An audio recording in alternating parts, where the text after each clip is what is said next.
Hey guys, hope you're doing well. The following is a conversation that I had with online social media influencer and coach Ian Hyatella. He's one of the creators that I called out in my influencers video, and he actually reached out to me and asked to have a more in-depth conversation with a little bit more nuance and context. And to be honest, I was actually incredibly impressed. This was one of the more fun conversations I had in a long time, and I think this is really important for people in the coaching space and in the basketball space, especially in today's age, is just being willing to have conversations, learn, have a growth mindset, and yeah, just take in different perspectives. So with that being said, you can find the full unedited conversation over on my Patreon. But yeah, I'll be putting clips, some interesting points that I found up on YouTube and on Shorts and Instagram and all that. So yeah, if you liked it, you want to see more content like this, let me know.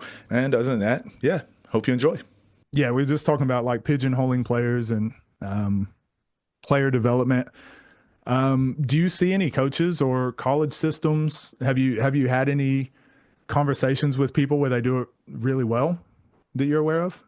Yeah, I'm trying to think, man. I mean, I haven't done a deep dive on a lot of this stuff because I've truthfully, like, I have coached, but I've never been deep into coaching. I've never been like, obsessive about X's and O's and whatnot. Lately, I actually have been because Dev's been putting me on a little bit. I've been like, oh, okay, I'm liking the 2-on-2, 3-on-3, 5-on-5 stuff. It is interesting because I do a lot of one-on-one stuff and that kind of gets dull after a while. Yep. But he has opened me up to a little bit of it. But to be honest with you, I haven't seen a whole lot of programs or coaching platforms, whatever the case may be, that has emphasized both dynamics of skill and that. I mean, I came from, like in California at least, like I've heard like a lot of the JUCOs too. Like it's just like kind of like just very ghetto. Yeah, The lack just of better word, man. they It's call just it jungle ball. Yeah. yeah, well, because I played at Santa Ana and that was a JUCO, but like we played against like some top JUCOs and like D1 recruits and D1 guys in there. Like we played against Fullerton, like a lot of good talent out there. But like when I was in there, like the first person I ever met was like a 29-year-old freshman, bro. And I'm like 18. I'm like, what the hell's going on here? So like it was trippy. But then that coaching system was god awful because Yeah. JUCOs aren't taken seriously. So because of that, coaches aren't going to take it seriously because they ain't getting paid enough. So it's just like why take it seriously? Why be obsessive about actually want to be a better coach? And like that was terrible. It was god awful. Like we like okay, matter of fact, it was in the middle of COVID, so that there is a little bit of a play there. Yeah. But just like same drills, nothing crazy. But that, Coaches, that's very normal. COVID or oh, no COVID, that's very normal. oh yeah, exactly. Yeah, just having just bad practices in general, COVID or not COVID is normal. Yeah. So yeah, that was just that. But no, truthfully, I've only seen a few AAU programs do very well with both dynamics of skill, athletic performance, as well as coaching. I think because those people are former players and have gotten into the mix of both sides, but it's a dime a dozen. It's far and few Yeah. between. Have you? I I, I would agree. I would say I again because it was my job for so long. I can usually tell pretty quickly. Yeah, I watched some games this year. I was watching a girls. It was a girls game, high school game, and the coach he said to this other coach before the game. It was at a tournament, and I was just listening to the coaches talk, and he was talking to him before the game. He's like, "Look, we're not very good this year. We lost our three best players, whatever." And then the other coach was like, "Yeah, we're not very good either. They're about to play each other. They're friends, whatever." But then I watched the game, and the first coach that said he wasn't going to be very good this year, the stuff he was doing on the sideline, like girls would make the right play. So like kick ahead passes was a big thing with them, I guess. So kicking it up and they'd turn it over or shooting open shots. They'd shoot open shots and hit the side of the backboard. But he was like congratulating all those things. And he was like, we're going to play fast, shoot open shots. He's like, kick it ahead. And I could tell, I'm like, oh, he's developing his team. He thinks they suck, but he's like putting them in positions to play. Just play, like go out, run, make mistakes. Like we're going to full court press, even though like some of these girls aren't coordinated. Like we're playing, Yeah. and then the other team, they just sat in a 2-3 zone the whole time, and they walked the ball up every chance they got because that coach was trying to win. Yeah. And so I see more of that second category than I Yeah. do see the first category of a coach just being like, yeah, we're not good, but we're going to get out and go because in 3 years, these girls will be good. Yeah. You think long term, Um, care about their future more than yeah. anything. And the other coach, I'm like, yeah, you're just hoping you get a recruit.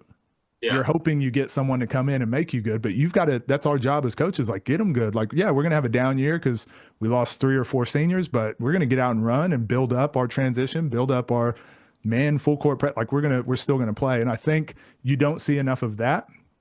But when I do see it, it's probably 1 out of every 10 games I go to, I'll see a coach where I'm like, okay, this coach, like I could work with them. Yeah. I think, and you brought up something else I think would really be beneficial to you. Small sided games are so Yeah. important for development. Yeah. And you probably never did it as a player. I never did it as a player, but as I started learning it as a coach, and that's what they do over in Europe. That's how they first start teaching.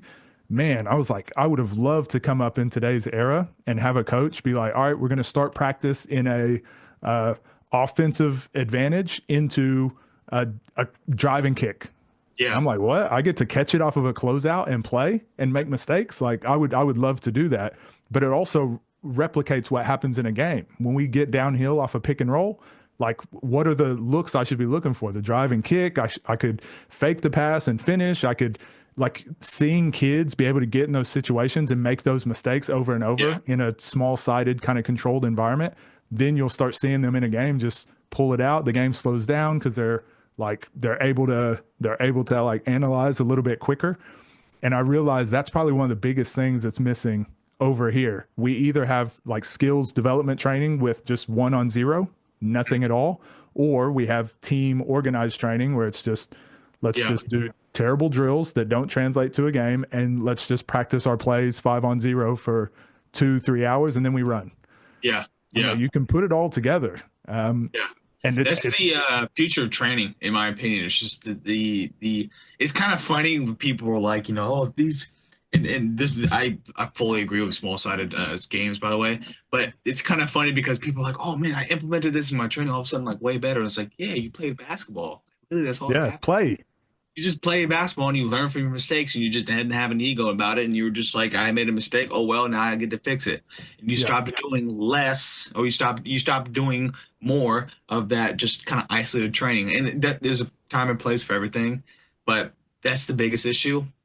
Is like people want to work on moves and do this, and that, but you never even think about the psychological aspect and the actual intuitive feel behind even playing. Like Yeah. you'll know when to pull a move off or not. You don't even need to think about it. You just know. You see one side of the body over compared to another side of the body, you should probably do this instead. Or if you drive and you just feel something, like you just have a basketball sense to you. You don't get it through just 1-on-0.